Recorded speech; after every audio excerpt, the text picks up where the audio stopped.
नमस्कार शेतकरी मित्रांनो. झाडांच्या पानांकडे लक्ष दिलं तर पीक आपल्याला त्याची गरज स्वतः सांगत असतं.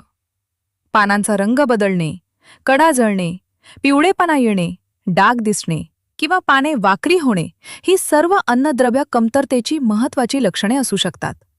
नायट्रोजन कमी असेल तर पाने फिक्कट पिवळी दिसतात. पोटॅशियम कमी असल्यास पानांच्या कडा पिवळ्या होऊन जळल्यासारख्या दिसतात. मॅग्नेशियम आणि आयनची कमतरता असेल तर शिरांमधील भाग पिवळा होतो पण शिरा हिरव्या राहतात.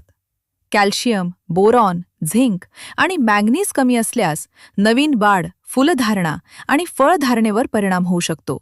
कधीकधी समस्या अन्नद्रव्यांची नसून जास्त पाणी, उन्हामुळे जळणे, वाऱ्यामुळे नुकसान किंवा थंडीमुळेही दिसू शकते. म्हणून फवारणी किंवा खत देण्यापूर्वी लक्षणे नीट ओळखा आणि शक्य असल्यास माती व पान परीक्षण करूनच निर्णय घ्या.